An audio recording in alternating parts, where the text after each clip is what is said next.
Hola, esto es Radio Sefarad y estas son las noticias comentadas un día más por Jorge. ¿Qué tal? ¿Qué tal, Alejandro?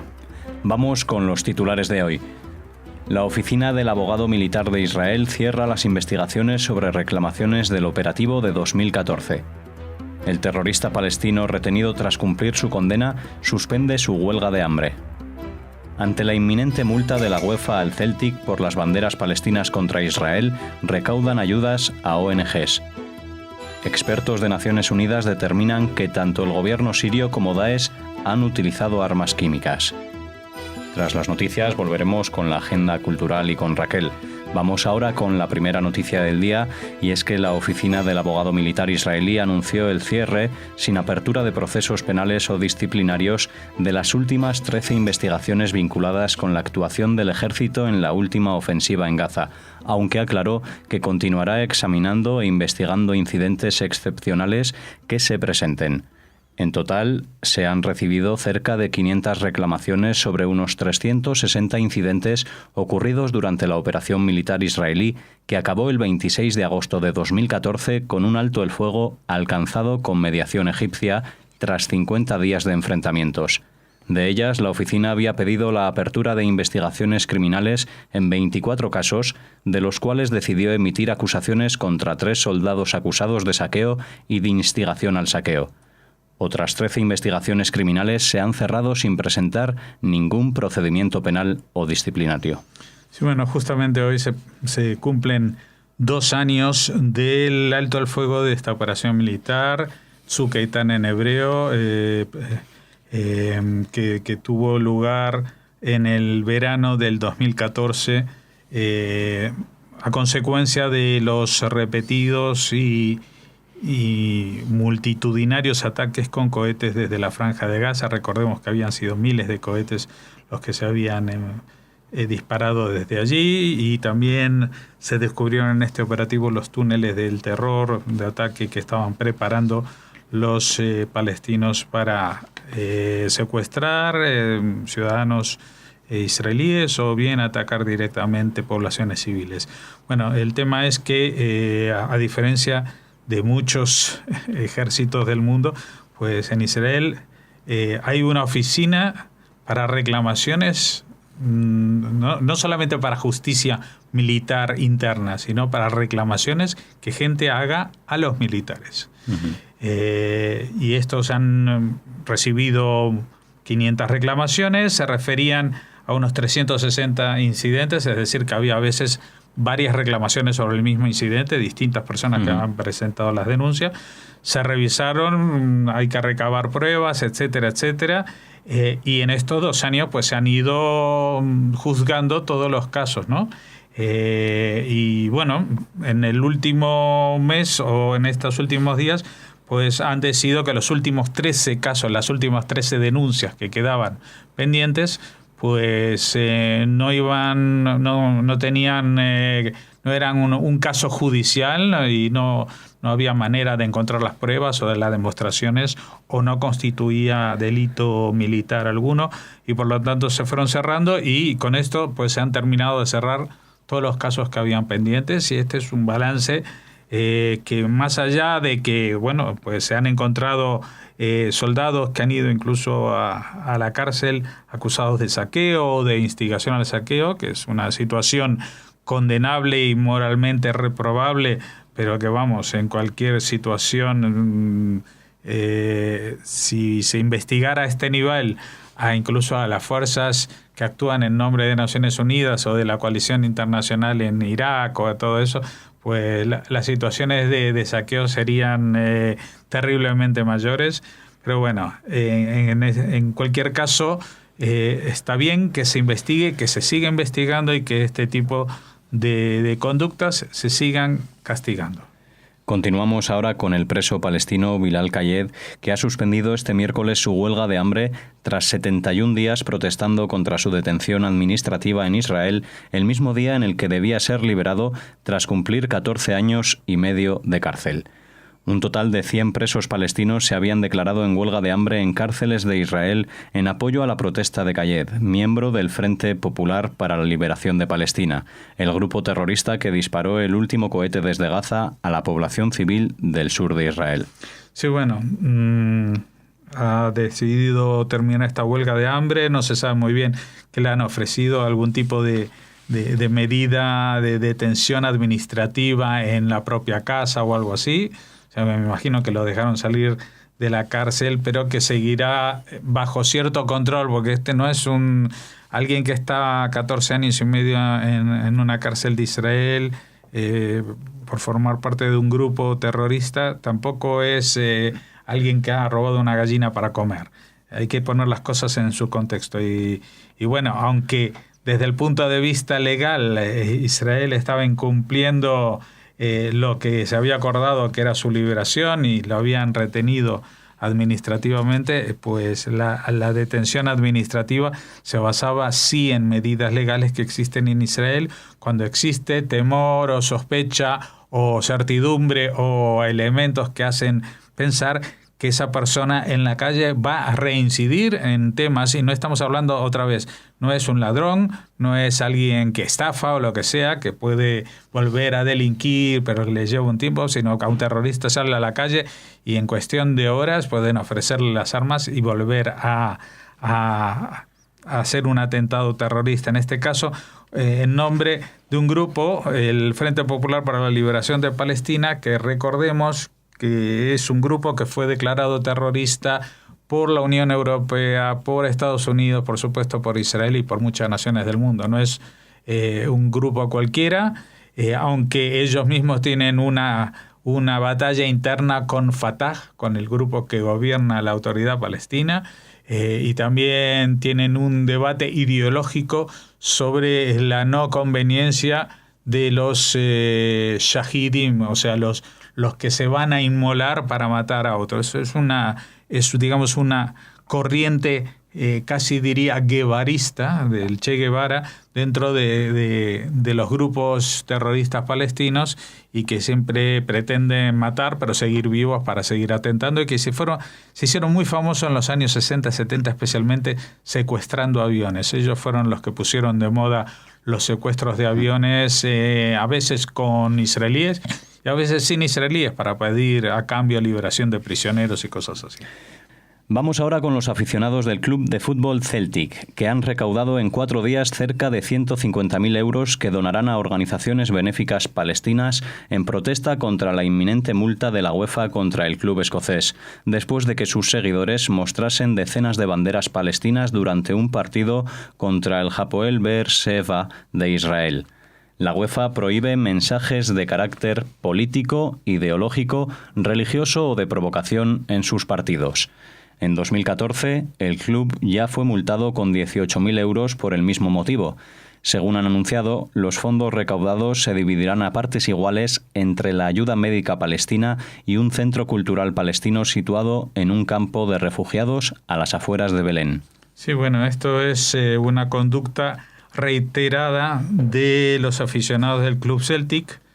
Ya fueron multados, como dice la noticia, hace 2 años, en un partido que le tocó en la UEFA jugar contra un equipo israelí, y en vez de enarbolar pues las banderas del club, incluso las banderas de Inglaterra o de Escocia, pues enarbolando banderas palestinas con el único objetivo de protestar o denigrar o humillar de la forma que ellos entiendan al equipo contra el que se enfrentaban. Otra vez estamos aquí como la semana pasada, que estábamos hablando de las Olimpiadas, que se mezcla la política con el deporte, y en este caso ni siquiera es la política, sino que es simplemente la ideología, digamos, instalada a nivel de hooligan, o sea, de los grupos ultra, que ya sabemos, Alejandro, porque este es un fenómeno que sucede no solamente en España, sino en el resto del mundo, que los grupos ultras y grupos hooligan son grupos de ultraderecha, y que el hecho de que utilizasen una bandera palestina es porque les está prohibido en Inglaterra enarbolar una bandera nazi. simplemente, pero los grupos estos lo que han hecho es manifestación de una ideología antisemita, porque a ellos les da igual los palestinos o no los palestinos. Y ahora han hecho esta campaña de recogida de 150.000 euros, que me parece muy bien. Todo el dinero que destinen a Palestina pues se lo ahorrarán en bebidas y altercados en las calles. Pero eso no quita para que ahora la UEFA les ponga una multa que por lo menos suponga una cifra más en la condena a este club, porque si es reiterativo y hace 2 años con 18.000 euros pues no les pareció suficiente, me parece que lo lógico es que esta vez sea por lo menos de 180.000 euros y que eso lo pague el club y que luego lo repercutan las entradas a estos aficionados tan patrióticos con Palestina. Pues finalizamos ahora con el grupo de expertos que desde agosto de 2015 investiga el uso de agentes químicos en Siria y este miércoles entregó sus conclusiones al secretario general de las Naciones Unidas y a los miembros del Consejo de Seguridad, en el que determina que tanto las fuerzas gubernamentales sirias como Daesh han utilizado, casi seguro, cloro y gas mostaza en al menos 3 ocasiones. Los investigadores, sin embargo, no fueron capaces de recopilar pruebas necesarias para identificar a los responsables en otros 6 incidentes. Los expertos ya presentaron su primer informe al Consejo de Seguridad en febrero, pero necesitaba recopilar más pruebas. La segunda fase del proceso de investigación se inició en marzo y se presentó un nuevo informe en junio, tampoco concluyente. Y este parece que tampoco es concluyente. Yo lo que no entiendo es qué requisitos se piden para ser un experto en un tema de Naciones Unidas que luego emiten informes que no son concluyentes. O no son expertos o Naciones Unidas no pone los medios para que investiguen de forma adecuada, porque evidentemente si van a preguntarle a los gobiernos, ¿ustedes usaron armas prohibidas? Van a decir, no, nosotros no, fueron ellos. Entonces lo que se necesita es disponer de medios suficientes, de apoyo logístico, de incluso de asesores militares que se desplacen con ellos, incluso en zonas de guerra, porque si quieren emitir un informe tienen que hacerlo con garantías, si no, que digan que no se puede emitir un informe. Yo solamente quiero recordar una cosa, hace 2 años el Premio Nobel de la Paz se lo dieron a una asociación, una especie de grupo dentro de Naciones Unidas que comprueba el desarme químico por haber desarmado químicamente a Siria. Y otra vez se demuestra que esto no ha sido así y que no solamente el gobierno, sino también los grupos de la oposición utilizan armamento químico. ¿Apareció allí de repente o estas personas no hicieron el trabajo?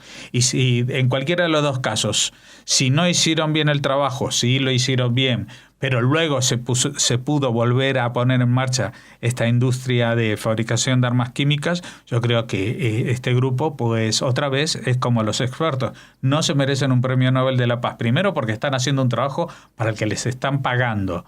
Y les han pagado muy bien y han tomado unas medidas de seguridad extremas para no mancharse la punta de los dedos y salir en todos los noticieros e ir a Suecia a recibir o a Noruega a recibir el premio correspondiente. Pero no han hecho su trabajo.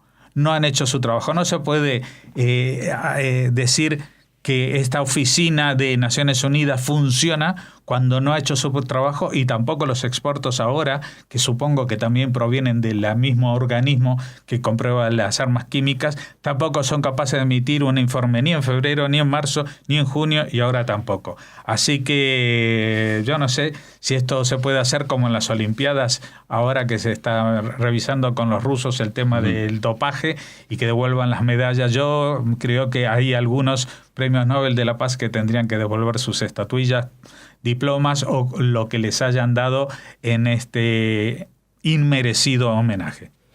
Bien, Jorge, pues gracias por los comentarios un día más. Recordamos a nuestros oyentes de Radio Sefarad que regresamos el martes tras nuestras noticias particulares del lunes, y ahora hacemos una breve pausa para ir con Raquel y la agenda cultural. Shabbat Shalom. Shabbat Shalom, Jorge.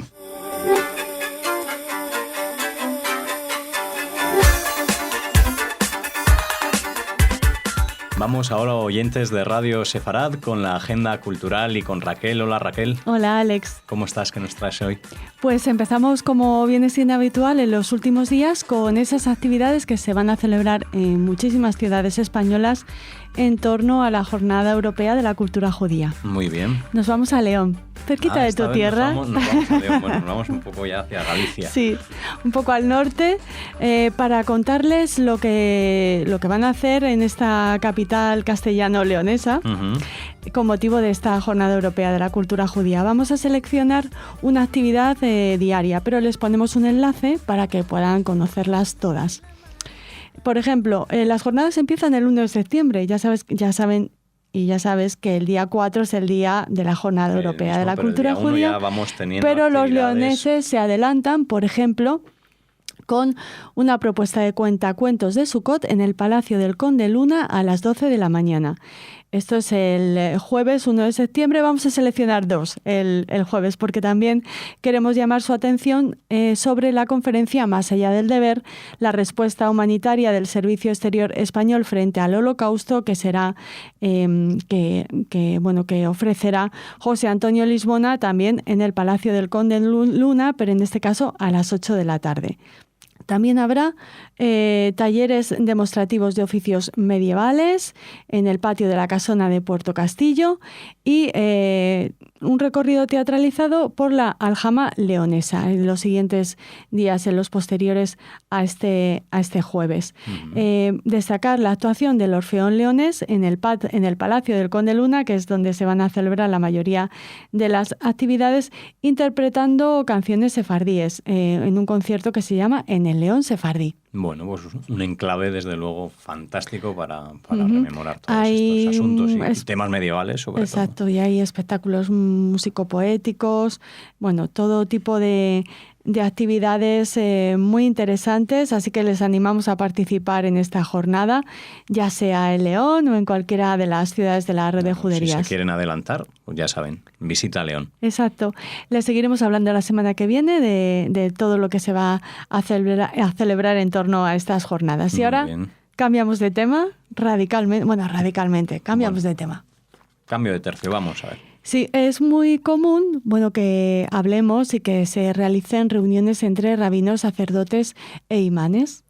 Pero lo que no es tan frecuente es que se hagan reuniones en torno al diálogo de civilizaciones entre rabinos y los representantes de las más importantes religiones orientales, el hinduismo, el sintoísmo, el zoroastrismo, por ejemplo, todo este tipo de religiones que llaman también mucho la atención en Occidente.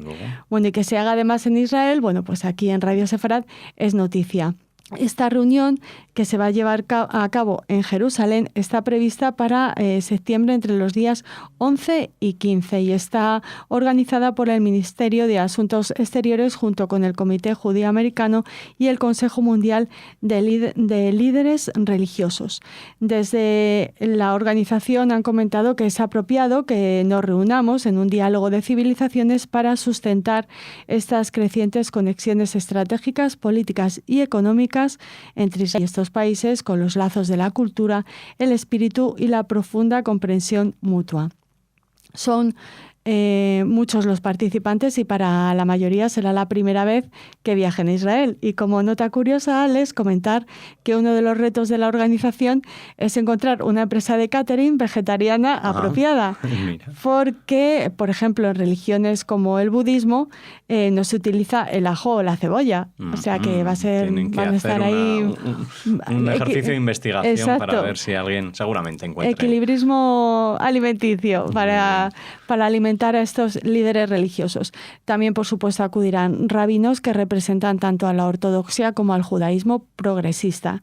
El presidente Reuven Rivlin, el presidente israelí, y el primer ministro Benjamin Netanyahu han sido invitados a dirigirse al grupo de líderes religiosos. Rivlin ha aceptado y será el anfitrión de los participantes en su residencia oficial, pero Netanyahu aún no ha dado una respuesta y, según algunos comentaristas, afirman o adelantan que quizá el primer ministro no acuda a esta reunión para no tener problemas con sus socios de la coalición Haredi. Ya saben, los representantes ultraortodoxos del gobierno de Netanyahu en coalición, porque, bueno, para estos políticos religiosos, las religiones no monoteístas, pues suponen la adoración de ídolos, con lo cual para ellos no existiría ninguna razón para mantener un diálogo. No estoy de acuerdo en claro. hacerlo. Bueno, pues veremos cuál es la respuesta. Exactamente, pero desde aquí felicidades por esta iniciativa tan interesante. Y seguimos hablando de Israel de alguna manera, pero en otro ámbito, en el ámbito del cine. Nos vamos al Festival Internacional de Cine de Toronto, uno de los más prestigiosos y que muchas veces es antesala de lo más interesante que se va a poder ver en las pantallas americanas, que son un poco el referente para el resto del mundo. Bueno, pues este año tenemos que felicitarnos porque hay una gran participación de cineastas israelíes. Por ejemplo, los directores Avi Nesher y Joseph Sidar, llevarán sus películas para ser estrenadas allí. Sus nuevos títulos. Tanto Avi Nesher como Joseph Sidar han estado aquí en Radio Sefarad, así que les recomendamos que recuperen estas entrevistas a estos dos grandes directores. La nueva película de Nesher se llama Past Life y cuenta la historia de dos hermanas ambiciosas y competitivas. Una es una periodista, empezamos mal, que expone escándalos para una revista subida de tono en Tel Aviv, mientras que la otra es una reprimida y talentosa música tratando de hacer su camino en un mundo dominado por los hombres, el de la música clásica. Son dos hermanas totalmente contrapuestas, ¿no? Exacto. Además, la película se desarrolla en 1977, un año de gran agitación política en Israel, en el que ellas descubren un secreto de familia que cambia la vida de ambas. La película ha sido filmada en Israel, Polonia y Alemania, así que sospechamos que tiene alguna conexión con la Shoah. Pues veremos. Estar rodada en Polonia y Alemania, tiene toda la pinta. La primera película de Joseph Sidar en inglés se llama Norman, The Moderate Rise and Tragic Fall of a New Yorker Fixer. Está interpretada por Richard Gere y se presentará en la sección de gala. La película ha sido rodada en Nueva York y en Jerusalén y tiene presenta a Gere como Norman Oppenheimer, un estafador que simpatiza con un político israelí en ascenso, el papel está interpretado por el famosísimo Lior Ashkenazi. El político más adelante se convierte en primer ministro y la fortuna de Norman cambia a través de sus conexiones con este político con este político interpretado por Lior Ashkenazi. La película está protagonizada, atención, por Steve Buscemi, Dan Stevens, Josh Charles, Michael Sheen y Charlotte Gainsbourg. Vamos, que tiene un reparto importante. Importantísimo. Puede ser una película importante y bastante sonada. Sí, se dará a conocer en todo el mundo en 2017, pero como les decimos, se estrena en el Festival Internacional de Toronto. Recordar que las dos películas anteriores de Sidar, Footnote y Beaufort, fueron nominadas para el Oscar a la mejor película extranjera representando a su país, a Israel. Otras películas israelíes que estarán en Toronto serán, por ejemplo, El balcón de las mujeres de Emil Ben-Shimon. La película es una comedia acerca de una comunidad de Jerusalén que comienza a seguir a un joven rabino carismático y se proyectará en la sección de cine contemporáneo. Será estrenada en Israel en septiembre. Y también queremos hablarles del documental de Maya Zistein, Forever Poor, sobre el equipo de fútbol Beitar Jerusalén, que mostrará en Toronto por primera vez, al igual que el corto dirigido por Or Sinai, Ana, que ganó el premio de la Cine Foundation en Cannes. Así me gusta que nos traigas también cosas que no sean solo largometrajes, que también tengan cabida tanto los documentales, que a mí me encantan particularmente, como los cortometrajes, que llevan mucho trabajo. Desde luego. Y que son muy interesantes. Ojalá podamos ver estas películas en las pantallas españolas. Ojalá fuera en Canadá, pero bueno, tendremos que esperar a que lleguen hasta aquí. Exacto. Bueno, Alex, ya es nuestro informativo del viernes. Sí, ya así estamos a viernes. Tenemos que desear a nuestros oyentes un feliz fin de semana. Eso es. Y Shabbat Shalom. Shabbat Shalom.